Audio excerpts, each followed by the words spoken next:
My name is Sheila Corona. Welcome to Sassy Seer Sheila and New Light Streaming Love, as this will be seen on both channels. And I'm joined today, yay, by my housemate, Lisa Flamino Rush. This is a bit of a time coming, actually, because it's been, well, I mean, you've been on the channel since your experience, we'll call it that. Yeah. But it's now a full year ago. Mhm. Your Over a year. I think your final time in the hospital was late April.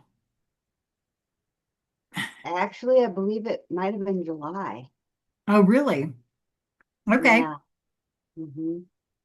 All right. Well, it was quite a blur to honestly Yeah, same. for me, Yeah. especially that last one because I stayed with you 24/7 in the hospital. So, Hmm. but this is the long awaited um conversation about, and we've decided this will be a multi-part conversation because there's a lot happened prior to that experience. And so I'm gonna be quiet now and ask you to take the floor and just, in your own words, what your experiences were. Okay. Yeah, I'm glad that you wanted to break it up because I think the story is too large to tell in an hour. And I'd really hate to truncate it to the point of missing really the meat and potatoes of the story because it has changed me so profoundly. I really want to honor all the steps and everything that has happened, all the pieces, parts, because it tells a very large story. And I also feel as though I'm not so unique in this experience. And I think that a lot of you who are tuning into this this conversation at a later date may actually feel it's your story too. I think a lot of us are experiencing or waking up to things um, right now at a very rapid rate, and I think you'll be able to identify um, with my story. No, I couldn't So, agree more. And I just wanted to interject that I chose this title of Conscious Perspectives on Dis-ease slash illness for a very huge reason because of that. There are many puzzle pieces that go into the makeup of what those things actually are. mhm, And so, yeah. yeah. So I think I'll start uh, to let's do a nice lead up to the main event, if you will, the hospital stay. Right. I think there was almost a full year in advance of, I mean, not much longer, but Yeah, even a little longer than that, where there was active illness and I was coping with that. But I'm gonna go back even farther, just to fill in the blanks, because there'll be some blanks if I don't do this. okay. It's really, for me, it was a progression, and it was a progression of awareness, I'll call it even, because I have been on this journey a very long time, and I want to say the late 90s, early 2000s, somewhere in there. I taught myself how to channel and um, see auras. And um, I guess I wouldn't have called it this then, but I was really playing with telepathy. And I wasn't astute enough to call it telepathy, but That's what I would call it today. And well, in some ways, I guess I did intend to play with telepathy, but I thought I wasn't all too successful. Um, well, I take that back. I did have a few incidences where it was shown to me how successful it was, but I guess I chose not to see it that way. So I was just shown an instance where, yeah, I guess I did know that that was telepathy. But I chose not to kind of believe it because it was a stretch for me It was something other than what your expectations were of it. as to what Yeah. it's and I got to be honest with you, As to how it would play out and what it would look like and feel like. Yeah. right, and almost everyone I think is going to go through that They have because that you and I similar kind of experience. discovered And that and I want to say it's we come by it natural because we've been kind of shown things like in our sci-fi and everything as things kind of look a certain way and feel a certain way and maybe in the imagination of our, Hollywood writers, that is the truth of things, but from my personal experience, who I was anticipating those things, that's not how it came across for right. me. Yeah. So during that time, um, I felt very spiritual and I felt very aware and very awakened. And I'm saying awakened because I didn't hold it back then as awakening, like a process, but more, but rather an event that happened and Right. that I was now clearly on the other side of. I Yeah. giggle now because I realize it is an awakening and it's a process that will continue as long as I am here. And I'm grateful for that. And welcome. So because of my practices, I had learned to listen to, hear my body.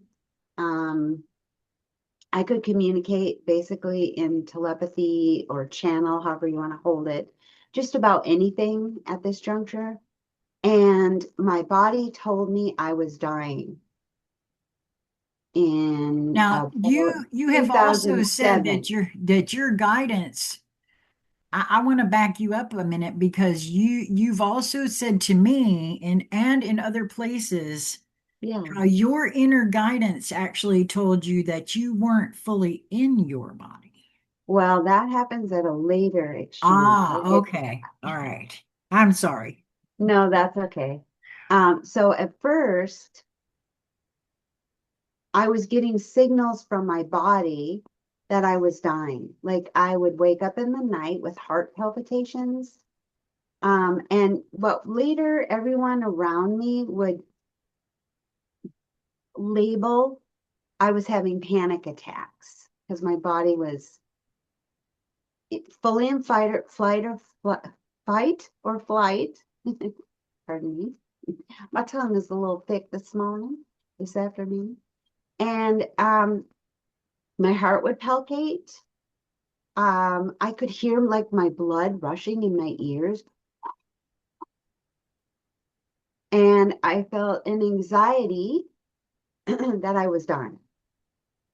So, and I know that's kind of the clinical definition of anxiety attack. Um, but also I was over 300 pounds and by quite a bit. Um, so because of that, when my body said I'm dying, I rather uh, trusted that that could be a distinct possibility. So I had been on a healing journey for some time um, by this point. And I had already encountered something we called the chi bed. It was a Sarajim master massage bed, and it's actually a technology that is actively used in Korea. And over there, it was a hospital device used to heal cancer at the time. It's utilized for much more than that, they have discovered currently. But at that time, there was a center in my neighborhood that was offering a free experience on the bed daily if you just showed up. And so I had already been doing that for some time and appreciating the value of that. So I would get on that bed and meditate.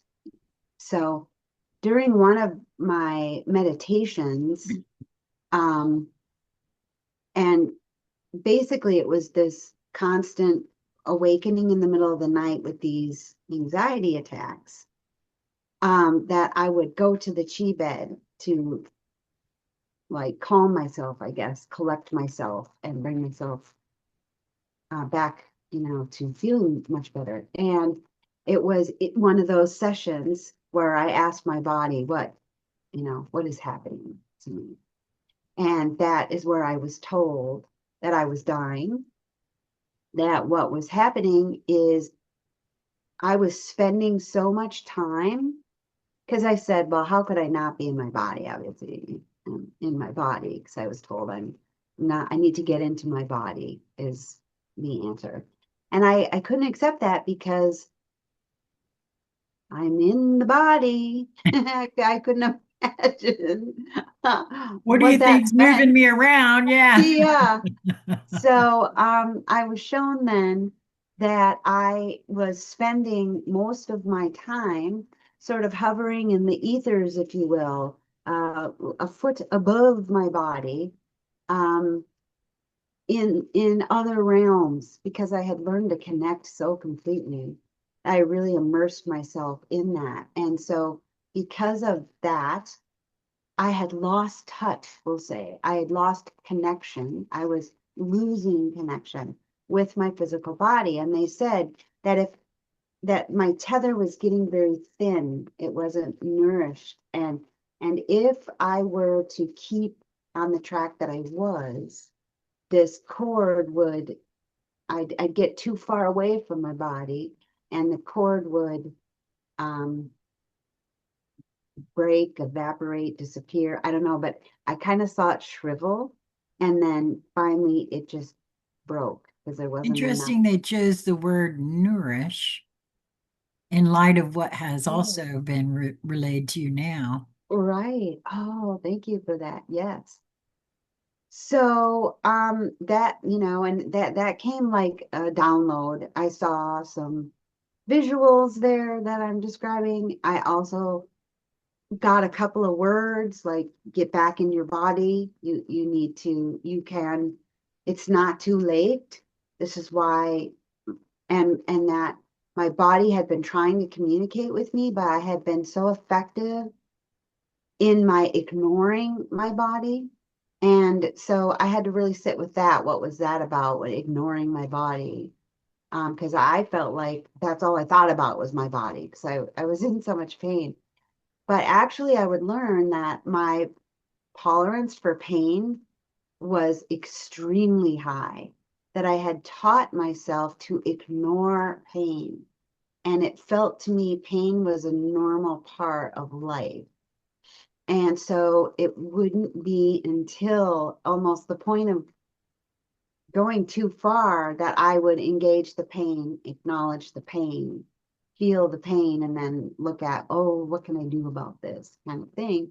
And of course, my attitude back then was get rid of the pain instead of why are you here, pain? What message have you come to tell me? I now see pain as sort of the light on the dash that says, we have an issue, and investigating and getting to the root of the issue was not in my vocabulary at the time. Right. It was push away the pain, get rid of the pain at whatever cost, and then just keep bypassing, overriding what my body wants and desires, and just keep going.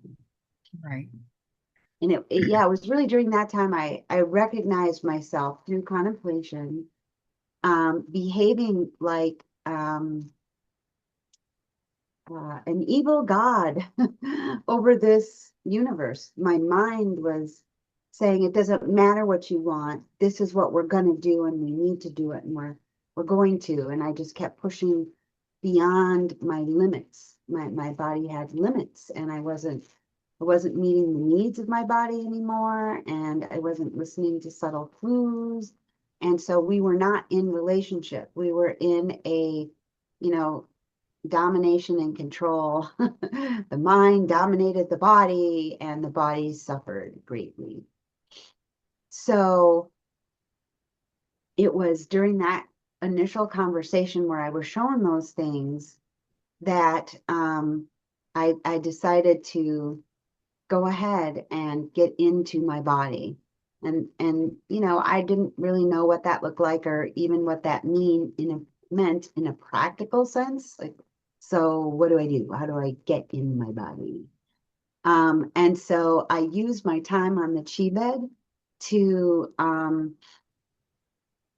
practice getting into my body. And what I would do then is just, get comfortable, start my massage cycle, and I would ask my body things, ask my greater being to guide the session. And then I would just really spend time with me, undistracted. And well, first of all, the bed was key because it was detoxing me. I knew that. I knew the components of the bed. It uses sort of more like the Chinese model of medicine, the Eastern version of like chi, meridians, flow, um, kind of thing. And so these rollers would roll up and down my spine, and it's all about alignment, right? And that the roller would stop at different intervals to stay in contact for a significant amount of time. And the rollers felt like two fists to me, but they're jade rollers that actually I have them. I found them recently, but I won't spend any time searching for them now to show you. But the four jade rollers felt like two massaging fists that would run up and down my spine, and then they would stop for 2 minutes at different intervals to stimulate that meridian and allow nourishment to all the organs attached to those meridians. So it was a beautiful way to engage presence with my body. And so I would ask for guidance in doing that. And I got things like, just, for those who might wonder, how do you do this? This is how I did this. I asked, how do I get inside my body? And what I saw was moving. I had to close my eyes, which, I generally did on the chi bed anyway. But to move my conscious awareness from the thought realm, like quiet the thoughts, and go into observation mode and drop down into my body. And so I did that. I just quieted the mind, which, due to my practice for many years working on doing just that, I was able to do that, just to be silent and to go from thinking mode into observation mode. For me, was like I was asked first to observe my breath and to just breathe and observe, not to change anything or to control my breath, which in my normal practice I had done. I'd taken many like guided meditation tapes I had galore, or I've gone places where we did guided meditation, and it was, I was told, take a deep breath and those kind of things where it was more about controlling breath than observing breath. And so then I was asking myself questions. What do you observe? What do you notice about your breath? And what I noticed was I was breathing very shallow, um, and quickly, almost panting, which I was not aware of at all. And so I found that very interesting. And so of course, then as I put my awareness to it, I naturally started to breathe deeper. But I noticed that because my hands would be sort of, on my belly, on my power center, if you will, the sacral area. In the shallow breathing, I noticed my hands did not move and my chest barely moved. I was like, that's kind of interesting. Um, and then I observed, once I noticed that, I would breathe deeper and my hands would go up and down, because my guidance was asking me to breathe down into the bottom portion of my lungs, to really fill my lungs. And I realized that it felt like I was filling my entire belly with oxygen. So those were the kind of observations that I was making, and really connecting with my body and what it's doing and how it was feeling. And then next came like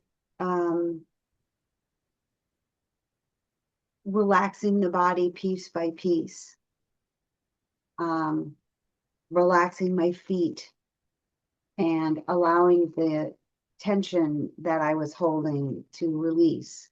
Because that was the next piece of observation for me, was that um, my muscles were clenched.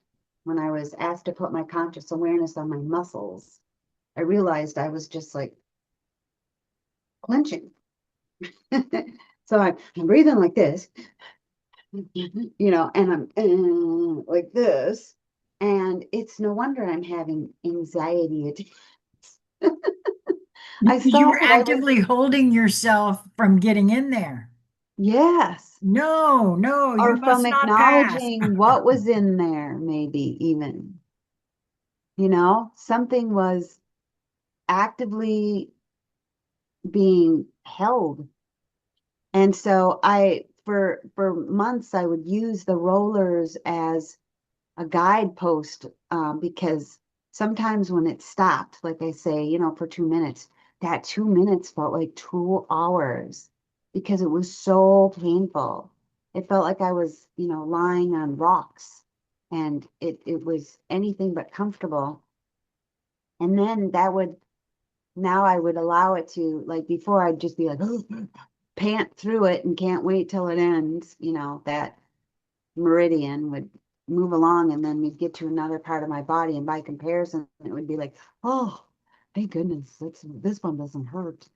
um but in this new state of like really being in my body and observing, I realized that the pain is coming from me holding a knot, you know what I mean? Like my fascia was locked, my muscles were as tight as possible. um like I'm seeing like dehydration, like it was so immovable. Everything was just like nothing could flow through it. And I knew I was on the chi bed to release my flow, right, of energy, so that my organs could be nourished by the universal life force within. And so then I started seeing, oh wow, I can help my body's relaxation by connecting with it, So I was like, okay, so what are you here to show me? And I would ask, like, what are you holding? What's in that little balled up fist in my back right now? And answers would come to me, like situations in my life. Sometimes they were things that I couldn't identify right now, like the roots were really, really deep, and I didn't have a conscious awareness of them. And sometimes they were right on the surface, and it was just something I was going on in maybe some relationships, maybe it was in my work life, um, something. would reveal itself to me. And I would work with releasing my struggle with that particular thing that was revealed. And in so doing, I found that the muscle would relax as I gave peace to the thoughts surrounding the thing. And I noticed that just allowing the thing to be there and not having a judgment about it was very, very helpful Mm. in releasing a physical knot. So I really treasured that first initial conversation where my body told me it was dying because it got my attention. Let's just say that. And it got me to change my area of concentration from out there, like exploring the stars, exploring the universe, reaching out to others, and to turn that eye inward and to observe the universe within and seeing my body as a universe really helped me with that process. And so I began to heal myself, to crawl in and stay within me. It didn't happen overnight because I would have periods of forgetting that I'm on this mission. And I'd find myself out here and floating around. And then I'd go, oh, wait a minute. I'm in a lot of pain right now. What is happening? And then I'd catch myself and go back in and say, yeah, what is happening? And go within and commune some more. And the more that I communed, the more I began to recognize community. So I knew I listened to a lot of Wayne Dyer, and he was speaking upon how science was studying the atom and that they were going in with microscopes and trying to label parts and pieces, right? And the more that the closer in they would look, the bigger the atom became, right?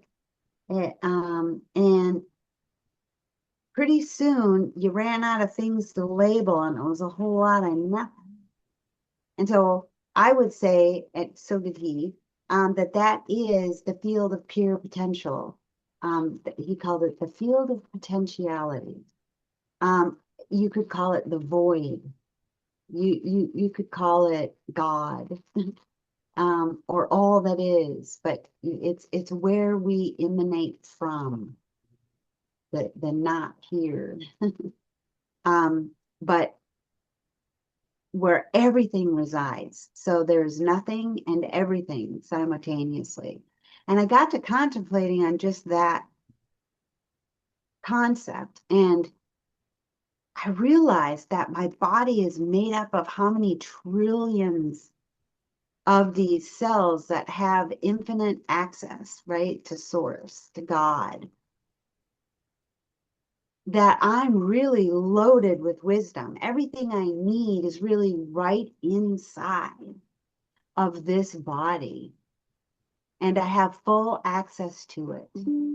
And it wants communion, communication, wants my attention.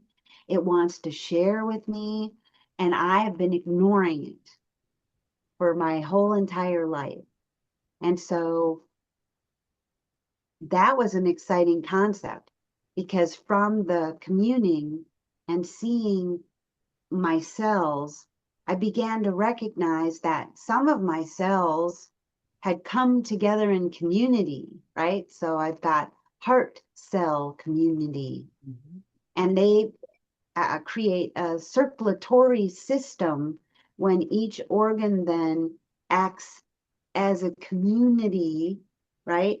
And the lungs nourish the body, and the heart moves the blood, and the bones create the blood, and boy, it just went on and on and on.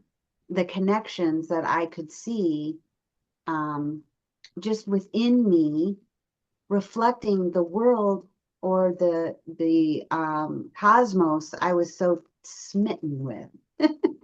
Right. And it was like a Mendelbrot set for me, because it was like, it just depended, it was all the same thing, right? It just depended how far you went into one little particular area, and focused like they were doing with that cell, right? Right. And I could see everything in the nothing of the atom, inside what fills the atom.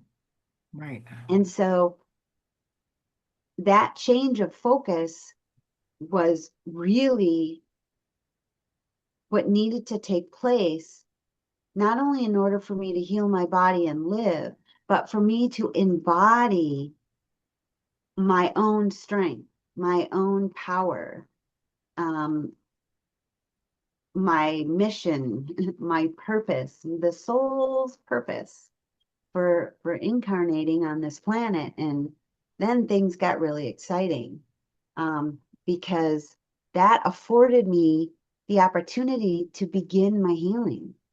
Um, and I would have said a year ago, so I'm going to tie this in now because this is important background for what happened to me. So I have all this on board, and beginning to I'm beginning finally my actual embodiment process, right? Which is my purpose for being here. And I'm feeling better every day. And I'm feeling more of myself, my true, authentic self, because I'm bearing witness to it.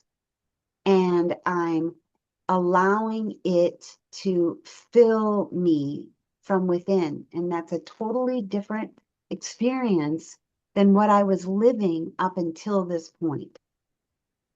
So now the conversations begin to shift and to change. So once I've truly made connection with my body, and I'm practicing listening and having a two-way reciprocity, an actual give and exchange relationship with my body, it's beginning to ask me things, or ask for things, we'll say. And so now, so it was just kind of an inside job for several years, actually. Took me several years. And then I began to make physical changes in the way I was doing things. So the first year, and really in reflection now, I didn't pick up on it then, but now I can tell you this is what happened. Those first 3 years, I lost 20 pounds each year. And all I was doing was connecting with my body, because I could not yet. That was a full-time job. And I caught myself falling asleep on the job because I get overwhelmed and just like pass out.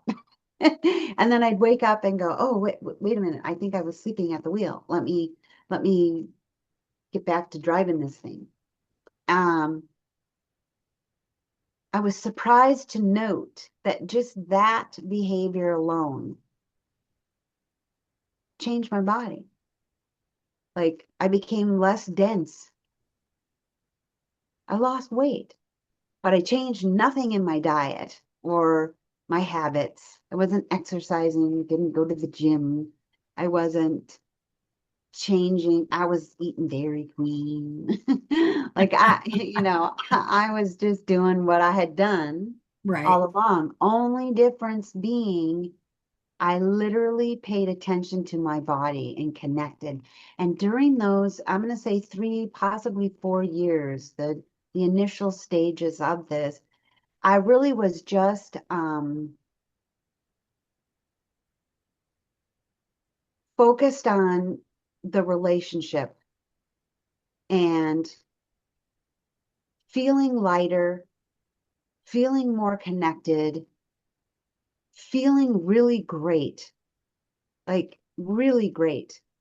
Um, and the longer I could hold that focus, then it wasn't stressful anymore, right? And I wasn't finding myself falling asleep at the wheel. And so then the instructions started coming to like do things differently. And the very first thing I changed, and so now we're up to about 2007, 2008, and 9.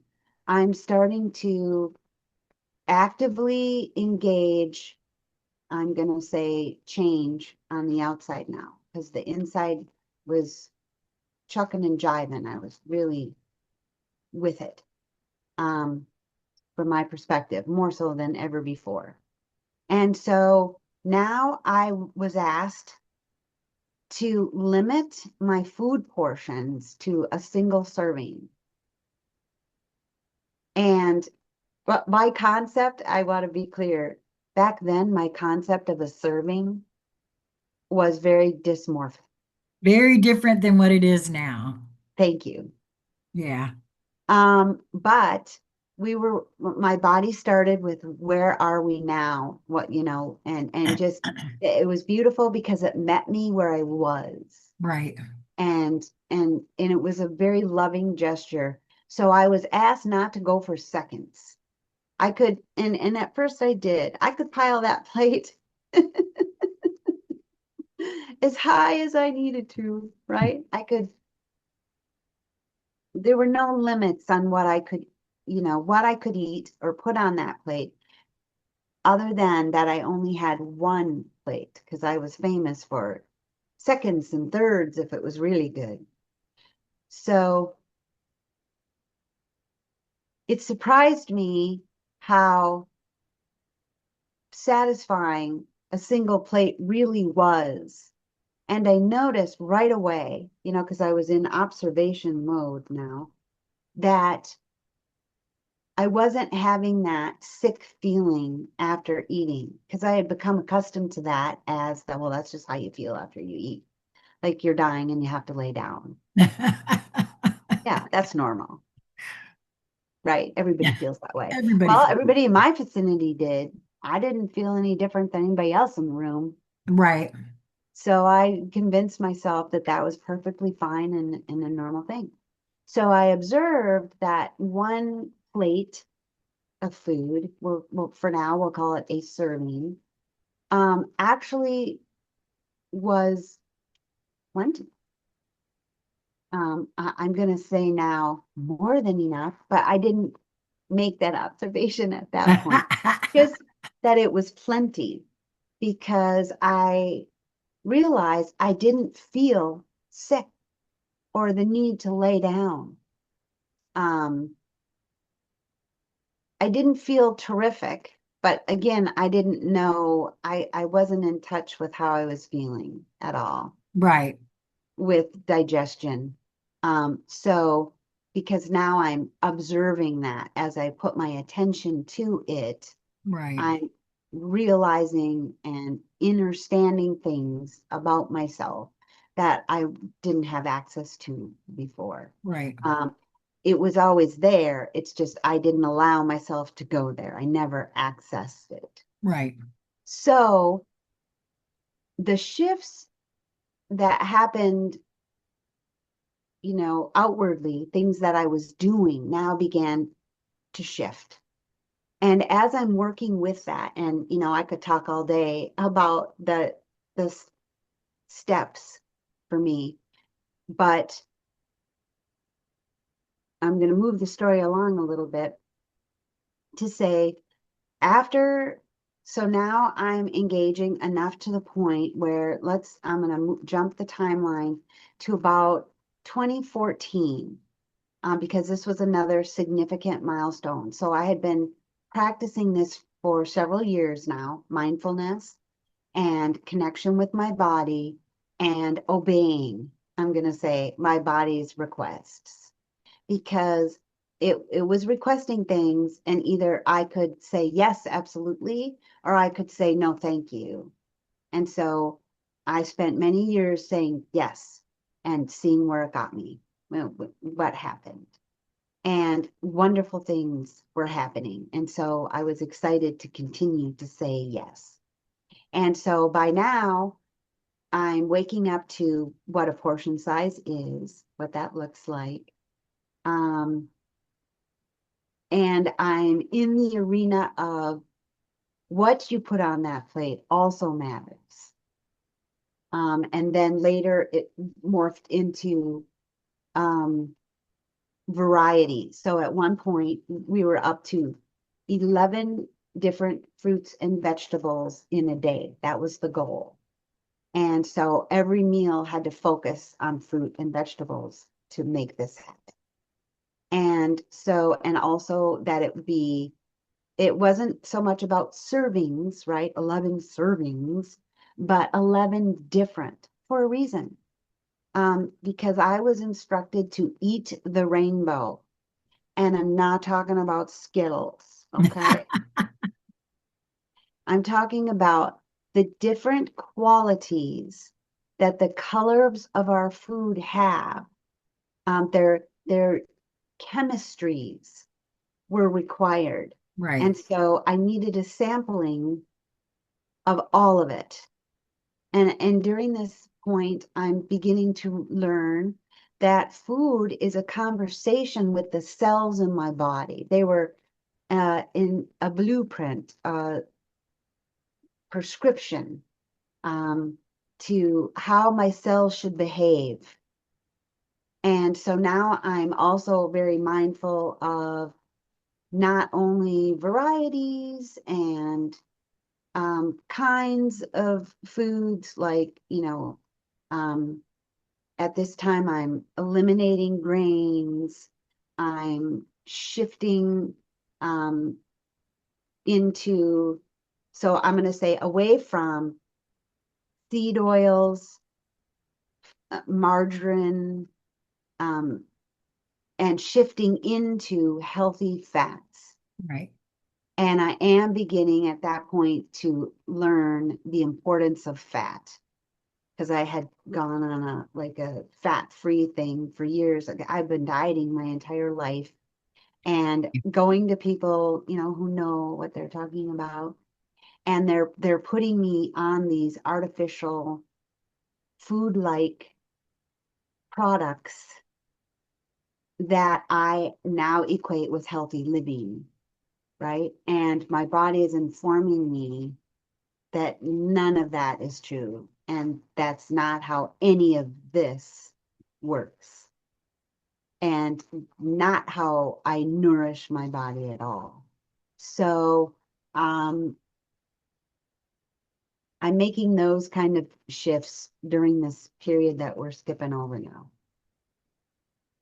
So 2014, I noticed the subject of oil pulling coming up around me again and again and again. And so I read a book and then another, and I'm fascinated by this topic and a specific food, the coconut. Um, so there's a beautiful doctor, I think Fry is his last name, but I can get the coconut doctor to you, and we can put it in the show more section if anybody's interested in this. But I'm going to kind of breeze over that for now. Um, so the coconut is what he calls a superfood and gift from God, because of everything it can do. And I invite you to research coconut, because that's really a fun ride. And so I begin drinking the coconut water. I'm incorporating coconut in my diet everywhere that I can at this juncture. And simultaneously, I'm reading his book on oil pulling specifically, because that's what got me into the whole coconut thing, because I found a book written by the coconut guy. So I'm pulling oil with coconut, and that's just putting it in your mouth and swishing it around between your teeth. So that's the pulling. You pull it in and out of the Well, I'll teeth. never forget that you actually I'm going to tell this part of the story Please. because in 2016 or 2017, you had begun to get a cavity in the very front of your bottom teeth. Cherry tea. Yeah. And you said to me, "Oh, I need to go back to my oil pulling." And within less than 2 weeks' I had two time, little black terries that you could yes, see, right? You saw yes, them. I saw them. I saw them. You showed them to Oh, me, and I thought to myself, "Oh yeah, okay, this is going to be good." I watched you heal that doing the coconut oil pulling. uh-huh. And I also saw the bright pearly whites that you had at that time. Yeah. Yes. Yes, yes, yes. I'm So, having difficulty with my teeth again right now, and I, you can see these two are stained.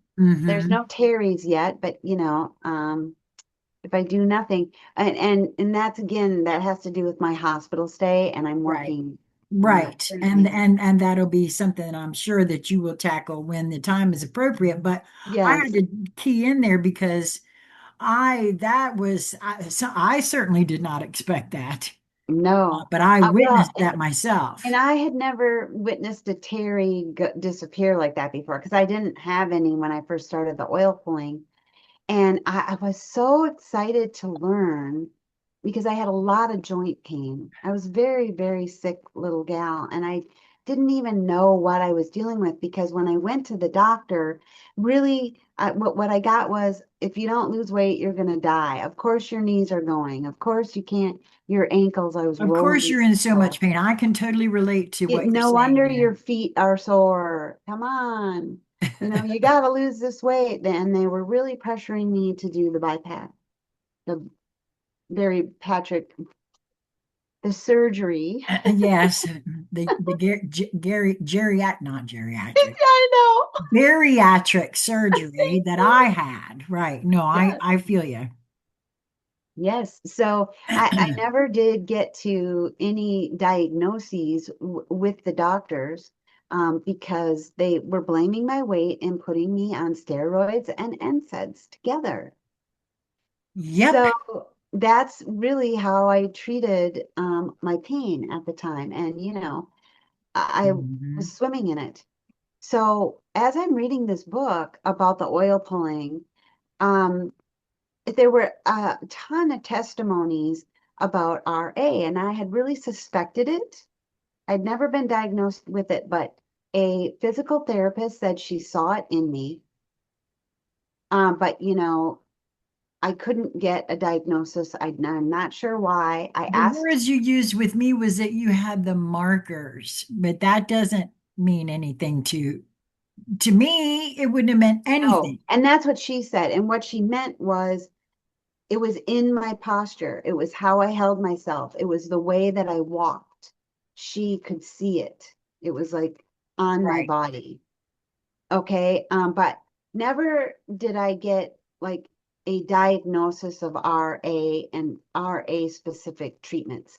But at the time, I'll tell you what, they were treating RA because my cousin had it. Our family was loaded with it.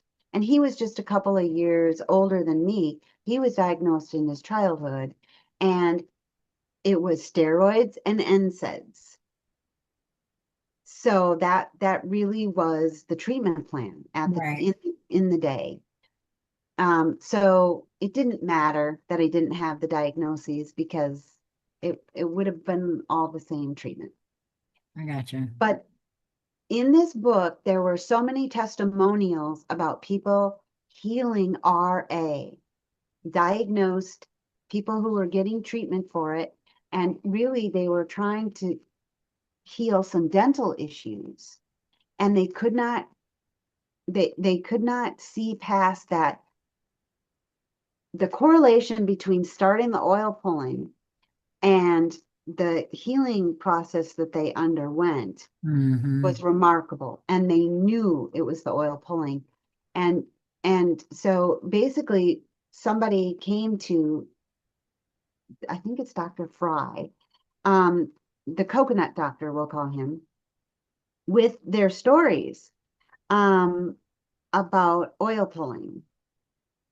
And he said, that's pseudoscience. That's kind of fake and phony, and I'm going to prove it. And so he sat down to research oil pulling because that's kind of a silly thing. And he proved not only is it effective, but why.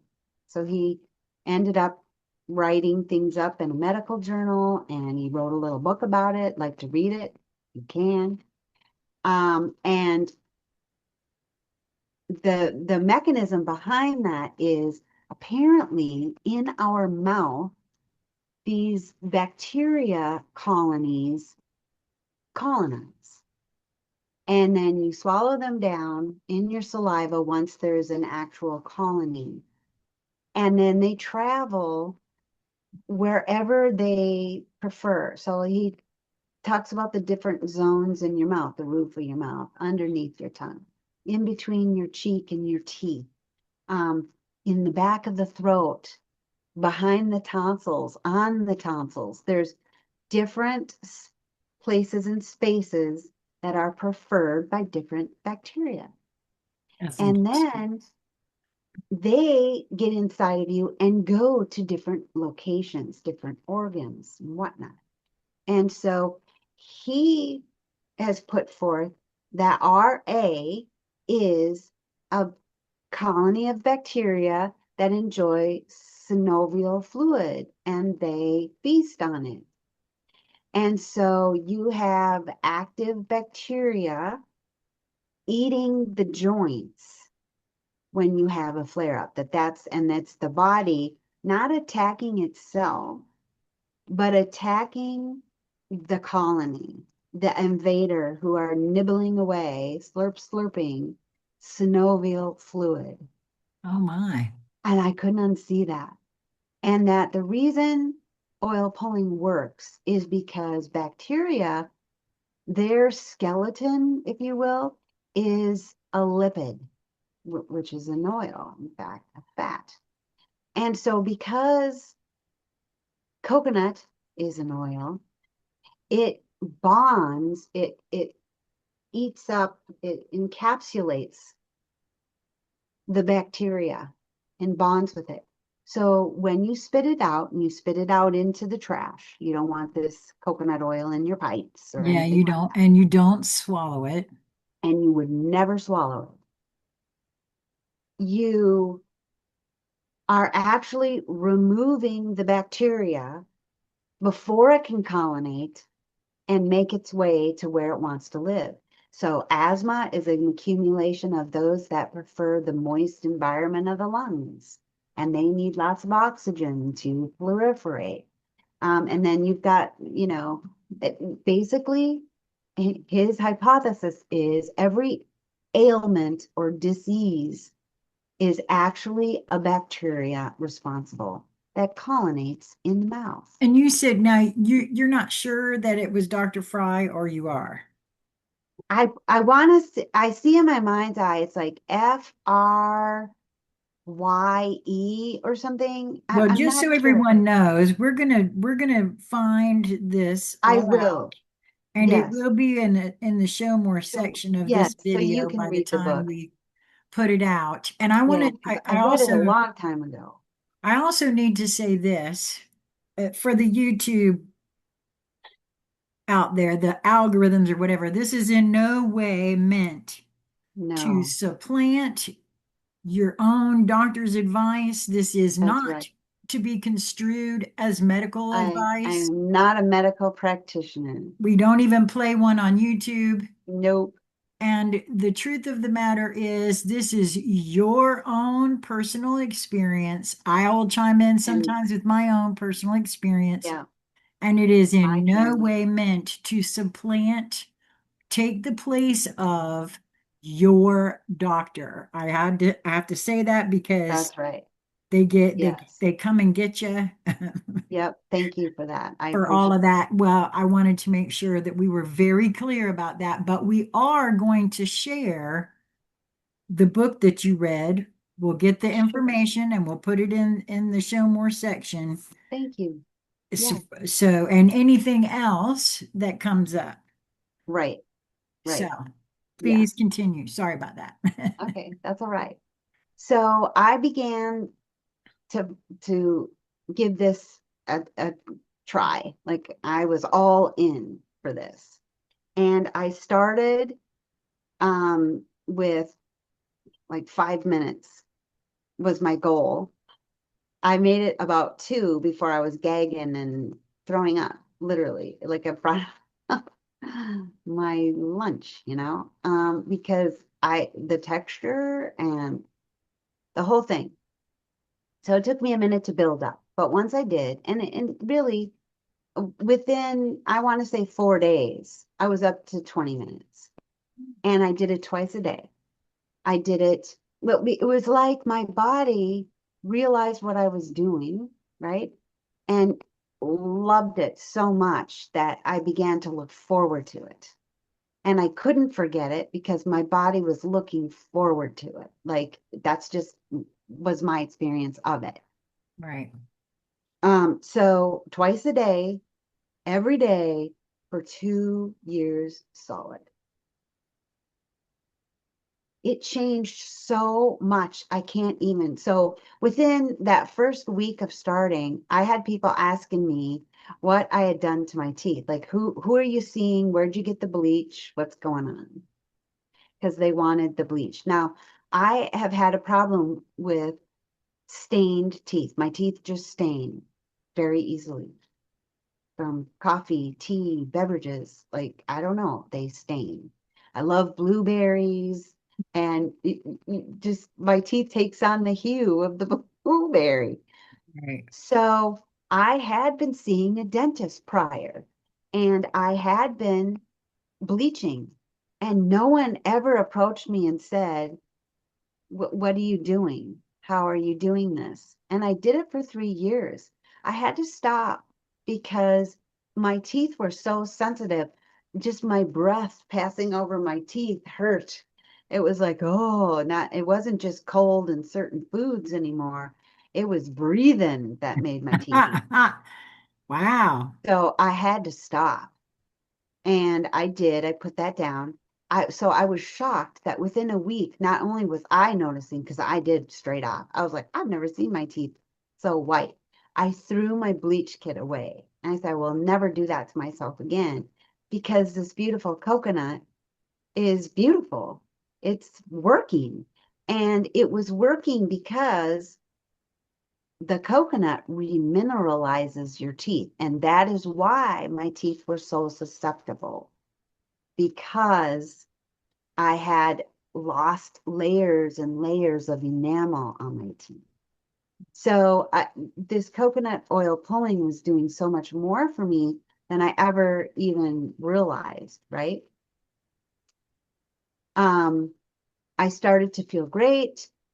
And actually, a lot of my RA symptoms that I was having at the time began to recede. And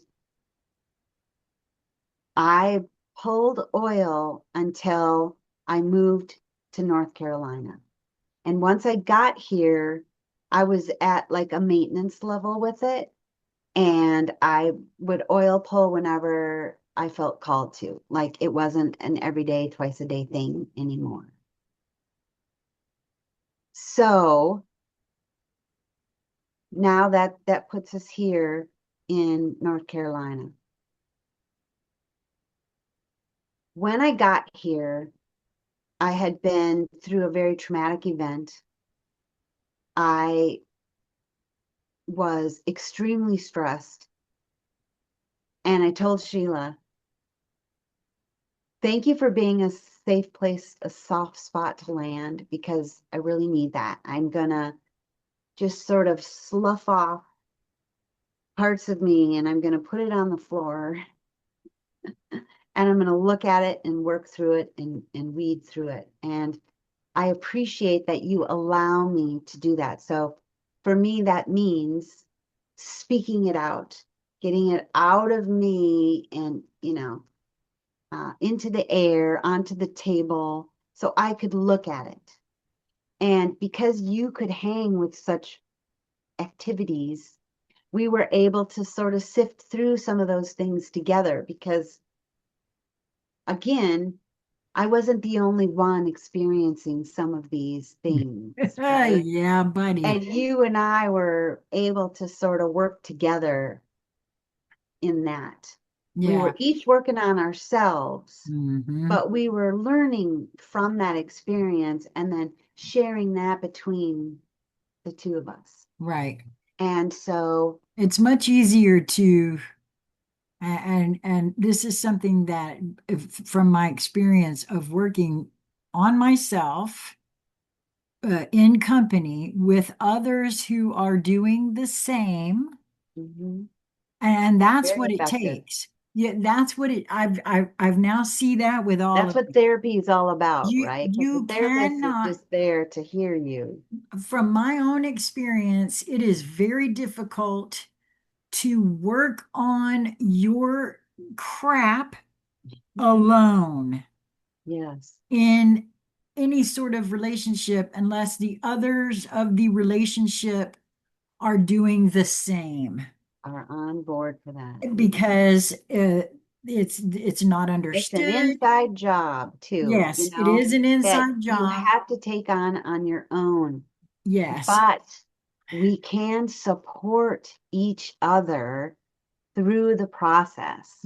Yes, but that's just it. See, that's what I'm trying to say here, from my point of view, Mhm. trying to do this kind of work with someone who Who isn't doesn't even engaged? think that this kind of work needs to be done. Yeah, it's not even necessary. Or yeah, if it's not necessary, they just get their feelings hurt Yeah, and don't realize that this is a process. right.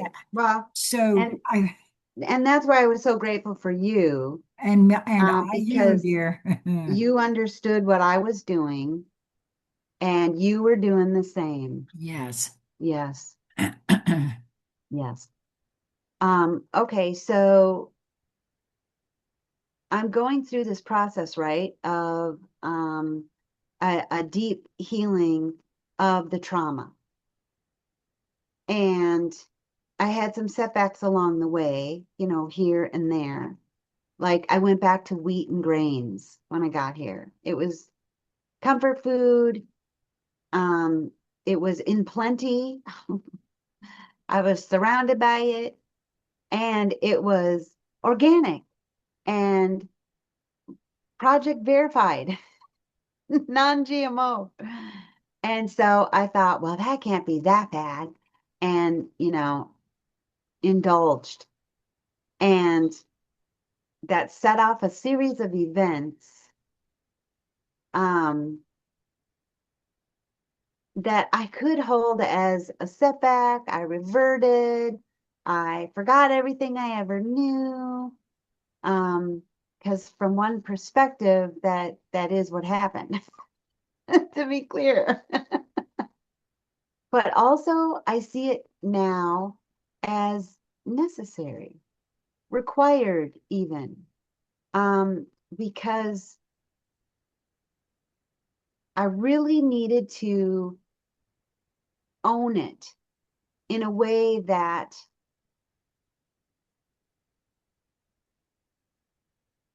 I was owning it, right, while I was doing that. But some part of me, the fact that I was able to forget it and to go back and engage with it again meant I knew it, but I wasn't fully trusting it. Because a part of me thought, okay, well, I healed that. That's over. Like, I'm doing great now. Now I can do these I can go things. back to doing things the way I always did. Yeah, yeah, exactly. I needed to see that. You know what I mean? I needed Yeah. to have that experience. I just needed it. Yeah. And I've forgiven myself for that, for feeling like, because I did for a long time feel like I really screwed up. And I was angry with myself. Same. And that had its own um, impact. but it was like cumulative. So it was the bad going back to the food that my body doesn't want, compounding it. Now I'm adding insult to injury or salt to this wound by hating myself for it. And that's a toxic milieu. The food with the emotional amplification, because Right. actually that is an act of self-hatred or self-mutilation, to know something is bad for you and partake anyway, right? Well, I needed this experience to come to that realization, that inner standing. Like, I was talking to Jasmine the other day. We were traveling in the car together, and I told her I'm noticing, because I was in a detox process, um, that I'm detoxing now toxic thoughts. And she was like, really? Like what? And I said, well, it's really my longing for things that I know are bad for me. Like, and I likened it to when she was little and I took the whole family off of fast food and McDonald's. And I remember she used to say to me, I wish McDonald's were good for you, because we were missing, oh, first of all, it's engineered food to taste amazing, you know? Right. So we like miss the flavors. We miss the camaraderie because we used to go with a gaggle of friends Right. and go into the play place. It was a whole experience. It was a whole thing Right. that we missed doing. And so instead of realizing what the actual missing was about, and it was about community and enjoying food together and all of that, we turned it into toxic desires for food that we shouldn't have, Right. that we shouldn't be consuming. Because, and I say shouldn't because I now know it threatens the very existence of my body. And so that's what I mean by shouldn't. It's not a Right. moral obligation unless you wish to live. It's an obligation. It Right. just is.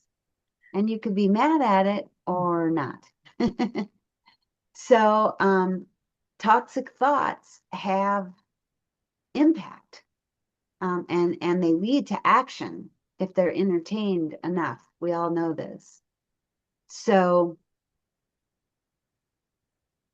I'm going to jump now to 2023. Well, and it was a little before 23. So it was like that Christmas of 22. Like, we had just come through as a people, a very big event that left us at home a lot. And Right. I caught myself going back to the food again. Like, we were eating candy and baking cookies, and it was Christmas every day at our house Yes, it was. as a way to cope. Yep. And it wasn't good. And I Mhm. was starting to have dreams that were showing me that I was trapped in the funhouse again, and I needed to free myself. Literally. Yeah. And I think those are public conversations about that I dream think in so. particular Yeah. I'm referencing. Yep. Yeah, so by Christmas of 22, I was ready to be done, you know? And I got really serious again. And the sugar was gone. Like, now I have a resolve like I haven't ever had before, to shed myself of the bad habits that I allowed to creep back in, Right. and to stop ignoring the signs my body was giving me, because the pain was returning and new pains were coming and new discomforts were piling on. And so I knew again that I was at that space of nourish this body or you're outie. Right. And so I had to decide which way I was going and then go for it. And I chose to stay with my body and to love it and to nourish it. And so by now, I had been in a class with my greater being. My greater being asked me to have class. My team, as I love to refer to it, it's just other parts of me that want my attention and would like to um, impart wisdom. And some parts of my team are parts of myself, aspects that, are living in the 16th century and some in the 30th. So it's a cacophony of past and future wanting to merge and benefit my present moment. And I loved that concept and said, yeah, I'm all in. And what came of that is this piece of work over here called my master class. And it was about me gathering all of my mastery from this timeline and others that wish to share with me. And I really felt more of myself and more satisfied with my life and excited to be on planet Earth than I ever have in my whole life. And at that time, I would have told you I never felt healthier and stronger than when I was in this process. I was really fully immersed back into myself again. And it was an exciting journey. Um, so September comes around. Well, it was the end of August of 23. And I am being asked to do another water cleanse. So I've been doing water cleanses. And like, I think I started off with a 24-hour water cleanse. And then I worked my way up to 72 hours. And again, it was at the request of my greater being. And so I did that. And I've had other instances in my life, and you can read about those like in my journals. I've talked about them with you before here on the channel. Right, and I'll put a link to your blog, and that can also be found. All of Lisa's published works can be found through the knewlightstreaminglove website. Yeah. There'll be a link. You'll see Lisa's picture there, and you can click on it, and it'll take you right to her portion of the site.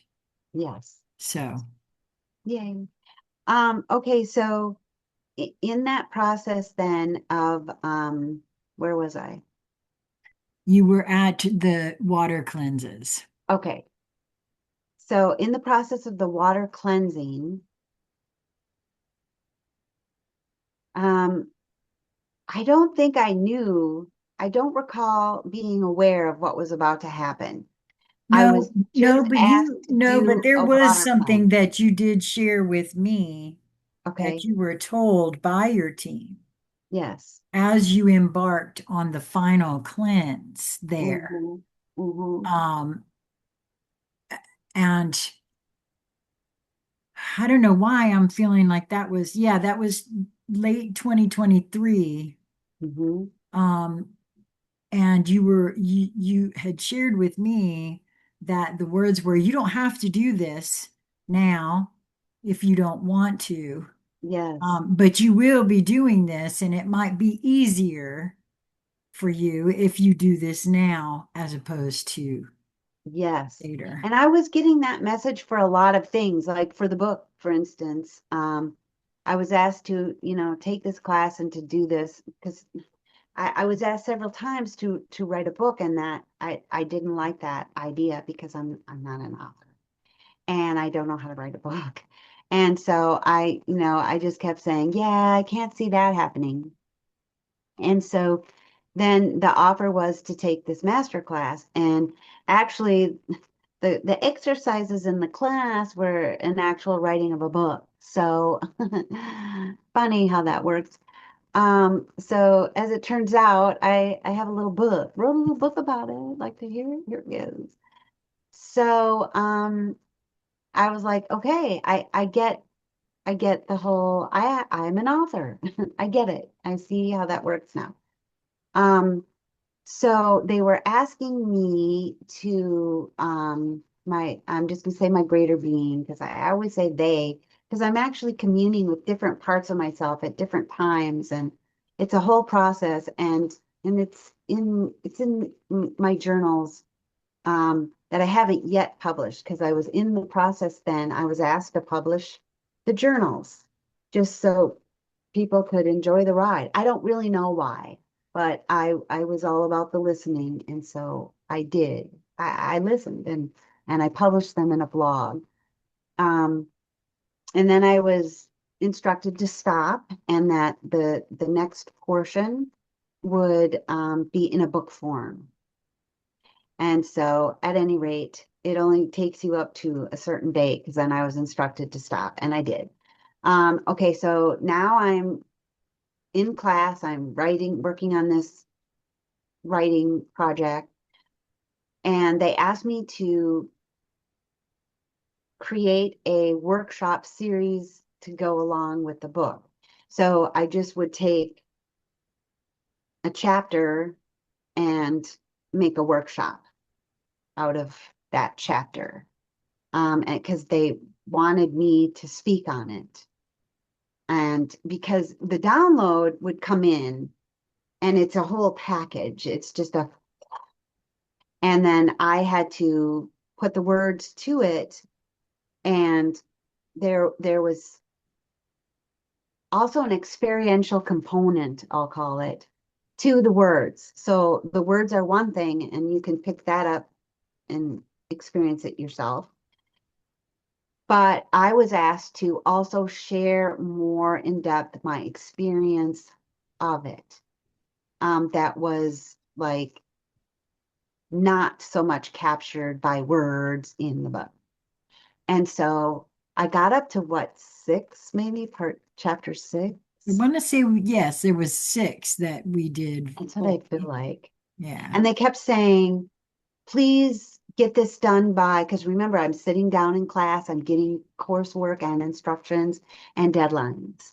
And I'm feeling deadlines because I'm physically like unable, like my hands were having difficulty with inflammation and pain to the point where I couldn't hold the pen. I certainly couldn't write anymore. Like I could, but I couldn't even read it later on. Um, and I need paper and pen when I'm writing in this zone because there's something about the tactile connection of the pen to paper that I just need. Like, look at me, I'm talking to you. I've been holding a pencil and jotting things down because it helps me for some reason. I trained myself that way, Well, that's apparently. quite all right. Everyone has their way. Yeah, that's my thing, the pen and paper. So, um, I couldn't get it done on time. And they kept saying there's a window. We're really going for a window. And if you could complete it by this time, that would be great. So I was missing windows and nobody ever beat me up. It was always, that's all right. And another window will come. It's okay. Just, now this. Now we're asking this. How about this? And so I followed instructions and I had to shut down the workshop series because now I'm sleeping. I can't get enough sleep. Um, the pain from the hands has worked into two ganglion cysts, one for each arm, just for fun. And the pain shooting up the arm and into the shoulder was so intense. I couldn't lift, I couldn't carry, couldn't hardly hold the toothbrush for brushing my teeth anymore. I really was struggling with the use of my hands. And so I was at the mercy now of my situation, and I'm doing everything that I know how to do with the diet, and I'm getting more data every day on that front, how to handle the diet. And I'm getting information just when I need it, and then I implement it. And so that's kind of where I was in August when I get the instruction for another water fast. And so I said, yes, of course. Well, this one in particular was very difficult. I had a lot of resistance on board. I wanted it to be a 24-hour, but they had asked for 72. So I did the 72, and I felt like I couldn't wait to eat. I had a lot of, in the first 2 days, bargaining, like, maybe I should just have a little fruit kind of thing. I think water is a little extreme for right now. I think a part of me sensed what was coming and was in resistance because it was painful. The 72-hour fast. And then right before it closed, so I'm gonna say maybe we were 36 hours in. I was asked to, or 48 hours, because I had one full day and I was very excited that it was just one day. I was asked to extend it. If you can, it would be fabulous. If you wouldn't mind kind of how it was presented, that actually it was going so well, the fast, and that a little more time in autophagy would hook us right up, and that the fasting was in direct reference to what was happening to my arms, and that my body needed a break from all digestion in order to get to the healing, the deep healing that was required. And they kept telling me, this is healing your RA. Go ahead. Well, I wanted to ask, was it at this point? Because there was at one point, I recall you sharing that there was also some etheric surgery that was being, uh, Yes. Well, okay, that happened much later okay, because right now they're just asking me to extend a right, 3-day fast that I'm not enjoying right, into a 4-day. right. So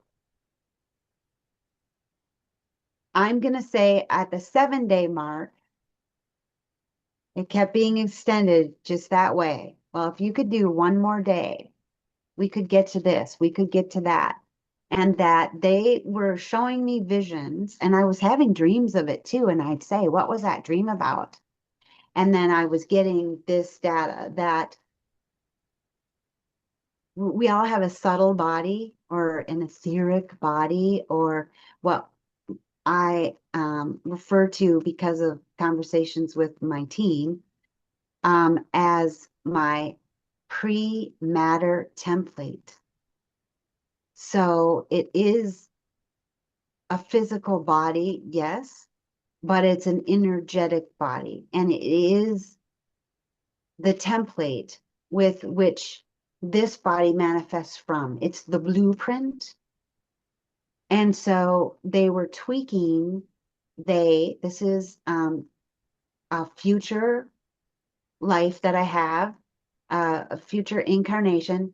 And I'm saying future because if we were to put a time, it's like 30 something.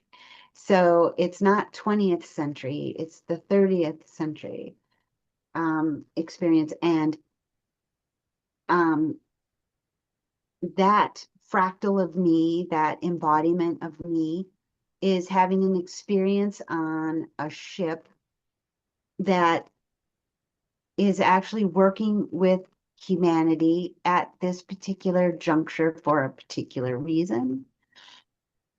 And that actually, that part of me chose to incarnate here to be this support in this way.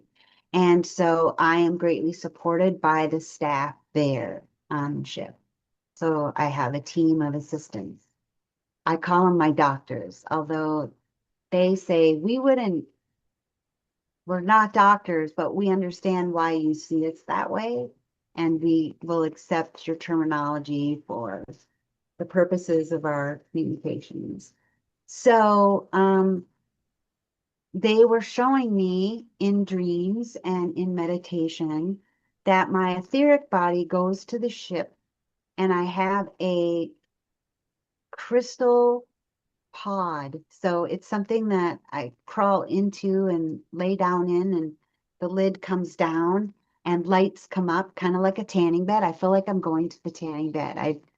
I've had that experience in my life of the tanning sessions, and to me, that's what it feels like.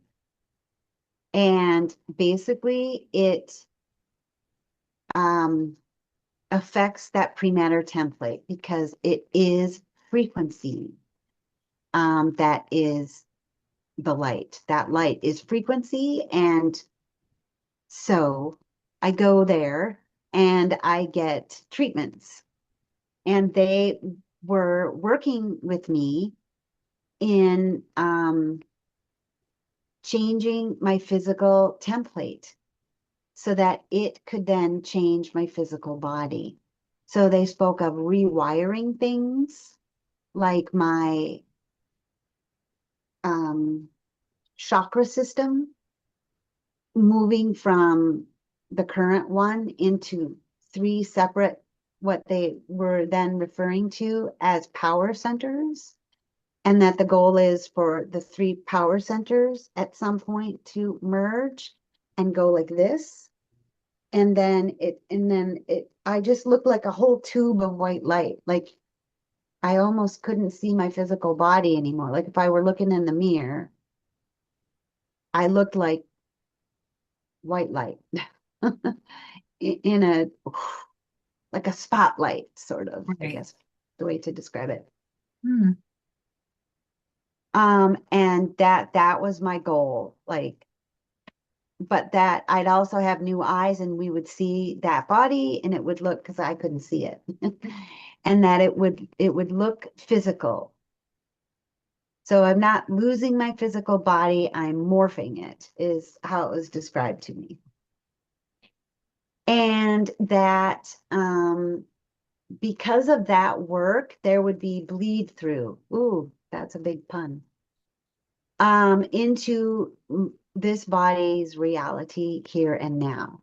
So somewhere around maybe days 7 to 10, I began feeling very uncomfortable in my esophagus, and they said that I was having some esophageal issues and that they were correcting it and in my template. And so I was feeling that because I was very raw, very connected, spiritually wide open during this fasting time. And my dreams were reflecting that. Like I was right there with that future part of myself who was assisting. And and I was sleeping like 12 hours, 13 hours at a go. And I felt like more of my time was out of body than in body. And when I was in body, I was just feeling a lot of that stuff. And because it was in my dreams, I had visuals and I could feel it in my waking time too. So like the veil was very fluid for me during this time. And I had a bout of nausea that was really, really, really, really strong. And I ended up vomiting, and it was tinged with blood, and it tastes like blood, and it was pink. And so I went right away to the team and said, "What is going on? Do I need to go to the hospital? Am I dying?" And they were like, "No, but you had a psychic surgery, in the pre-matter template, things were done that left a mark, if you will." but it actually staved off a potential life-threatening bleed for my physical body, like it was required. And so I trusted that and I went with that. And within a day or two, I started to feel better. I started to feel stronger. And prior to this time in the fast, I was not comfortable. And different times they would say, and I wasn't a complete fast. I was taking um, amino acids. After a certain point, they would interject things. So the amino acids were very important for muscle wasting, I was told. So I was taking quite a lot of these. And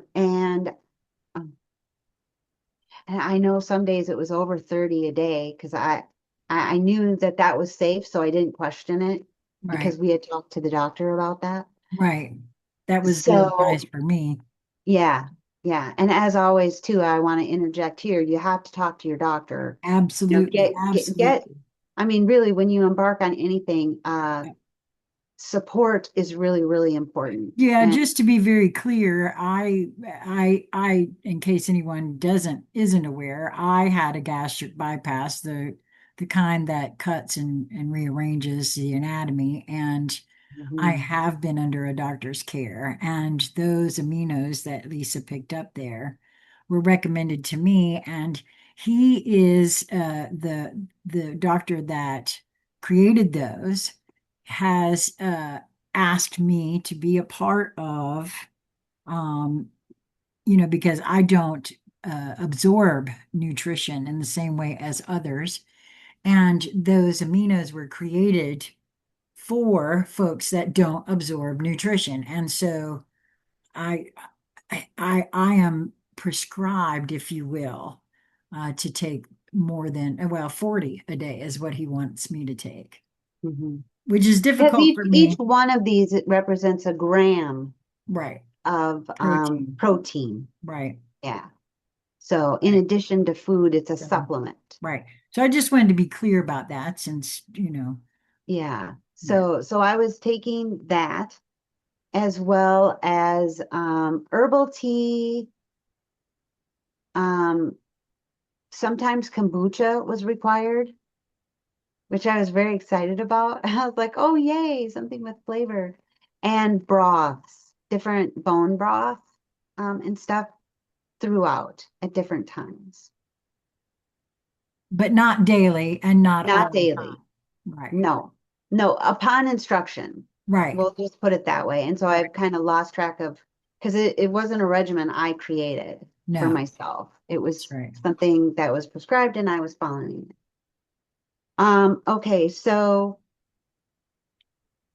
I began to feel better for a phase, and then I felt not too great for another phase. And it just kept phasing until the end of it, I was really feeling good. And day 30, or it might have even been 31, I was asked to add some fruit. And watermelon was how I started.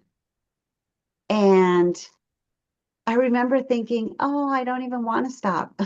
At this point, I was so feeling so much better that I really didn't even want to go back into food. But I did. I listened. I didn't want to go into the fast either. So I knew that it had done something for me that I wouldn't fully understand,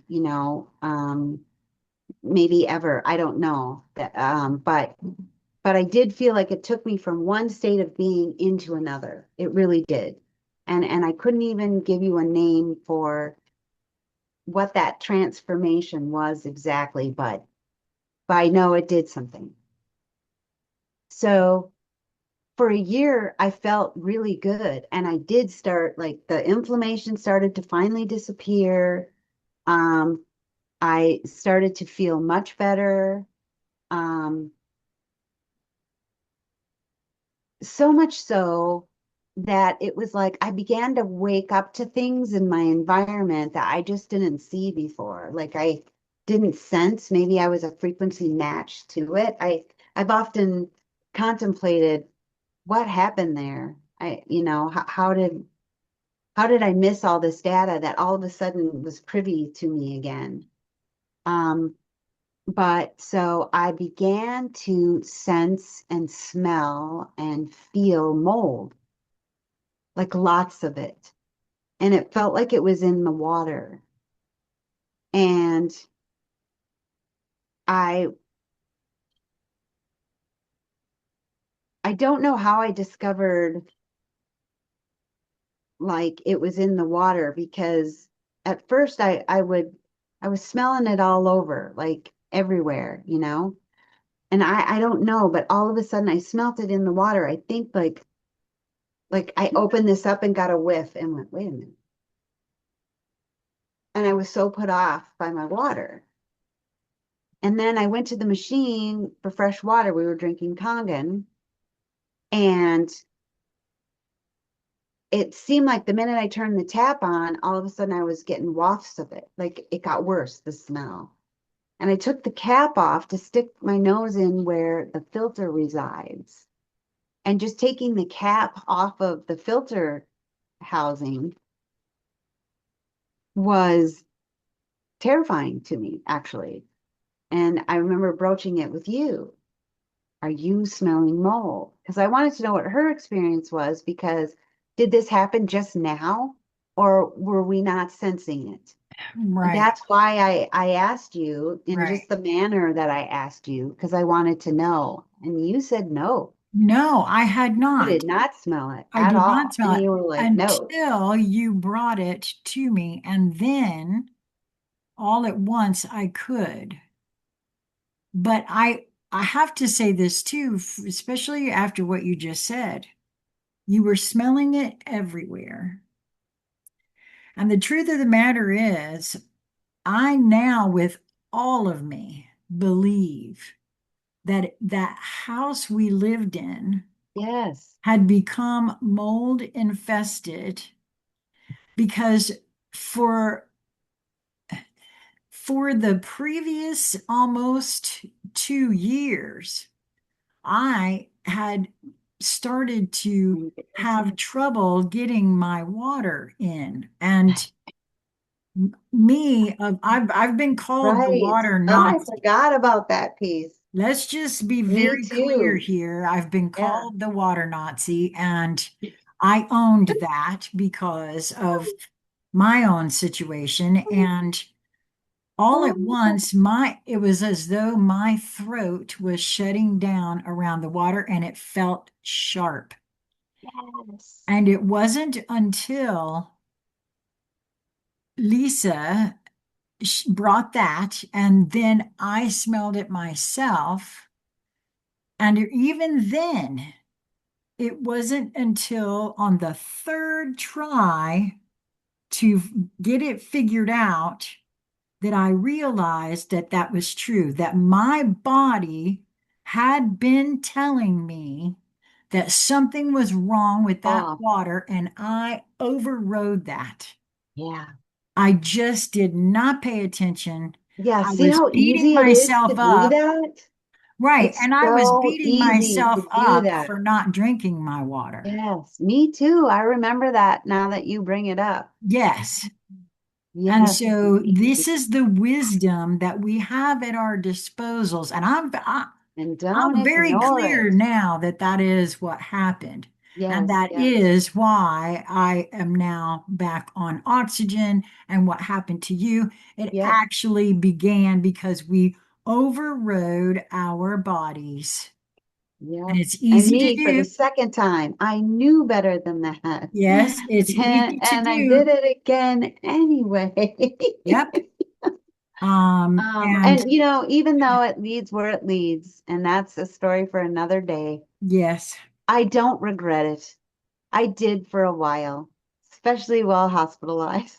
right. But right now, it has been a major gift, and I would go through it all over again because I wouldn't want to. It made me who I am today, And I love it. I love who I am. I love every experience that has gotten me here. And I wouldn't trade it for the world. I'd Same, do it all over again if I had a choice. same. I could not agree more. Yep, it was worth it. And Really. I just want to thank you for coming and sharing all of this. And I want to tell everyone this, we are going to end this video here. Yep. However, I think I'm going to hold these, Lisa, and I'll put them Yes. out all at the same time so that whoever is ready to hear this story, you will be able to follow it right along. And Yep. I'll put them all out at the And they're same long time. videos, so feel comfortable to pause, go have your dinner, go to work, whatever. And when it's time to take your walk or wherever you enjoy video that are or even treat it as a podcast, you don't need to see our two faces Yeah, to hear this story and take it as slow or as quickly as you'd like. right. And I used to worry about that kind of thing, but I have since give that up because I Yeah, have also I've been contacted by others to say that these conversations are so very helpful for yeah, those whom they are ready to hear these right, conversations. right. Well, And I they know, go and a I've long lived for way. these kind of Right. conversations and hunted them down on the YouTubes. That's right. So I understand. Yes. Yeah. Well, Yep. thank you for sharing that. And I guess we will be picking this up next time, right at Right here at right the end of the here fast. at Yeah. the end of the fast, because that really does take us to what happened next Yeah. there, Yeah. to include all of last year. Right. Right. Yeah. Thank Thank you you. so much for coming Oh, and sharing thank this. you, because I couldn't do it without you. I mean, you have this beautiful channel and a beautiful way about you, and Well, you are very easy to share with, oh, and it's enjoyable for me, and you're a safe place. So anybody who might have a story or anything that you wish to share with the public, I encourage you to reach out to Sheila and to share your story with her because she's a great listener. She's an awesome facilitator. Like she can find the most exciting parts of the story and help you to bring it forward. So well, thank yeah, you for I that. I think more appreciate people that. should come and play with you in this way because Oh, for me, it's they done so much. I mean, this is what we do all day, every yes. day, right? Yeah. Yep. And I don't want to underestimate or under highlight what it's done for me. Like I wouldn't be here without all of the loving and kind support, generous even support that you have to offer. And Well, I'm thank you so much. But forever you do grateful for our know, experiences together. I really appreciate that but I was going to say, you do know that this is, and that's the important I thing. I'd do. That's also, why we're still together 10 years yes, later, yeah, lady, it because it's really the is. real deal. Ever since you first spoke to me in regards to reciprocal relationship, I can now see so very clearly that Mhm. this is We that are both fed. No one starves in this relationship. no, that's Yeah, right. we're both nourished by the exchange, and that is of utmost importance to me Yes, me now, too. moving forward. Yes, Uh, that I only associate with those who can do that. Now, I offer my love and kindness to everyone, but right, as far as an investment of my focus and attention, I reserve that for those who are able to reciprocate. right. I understand that now. Took me a long time to get here, sister, and I wouldn't have been able to without you. Yeah, So same. I appreciate Same you is too. nature. Well, so I will end this by saying just what Lisa said. If you have a story that you would like to share, And it doesn't have to be publicly either. I used to be a big stickler for that, but honestly, sometimes it's just Need an it's ear, yes, need an not an ear. audience. That's right, not an audience per se, although I just have to share that for me, this is how we do the work. In Yeah, my view, this is how humanity gets to see itself and heal itself yeah, by being vulnerable yep, and sharing our truths. It's a very, very powerful thing in my view. it is. And It so was if you powerful. find yourself ready, I love that you called me a safe place to land because that is a true statement. Yeah, And so you can reach out at consciousconversationscentral@gmail.com. That is in the show more section of each and every video I have ever put out on the internet. You'll find it in the show more section of the video, and we will be putting that information about Dr. Fry and his book also in the show more section of this video. thank And you, Shannon. so until we meet again, I hope that you will move towards that which brings you joy, that which draws your attention. Because if you feel drawn to something, it's because there's something there for you. There's It doesn't some matter what it is. You'll show yourself. Trust. Thanks again, Lisa. Yeah, thank you, honey. Love you. And Be love to well, my all of you for listening and joining our conversation today. Thank you. yes. Until we meet again, my friends, be well. Much love.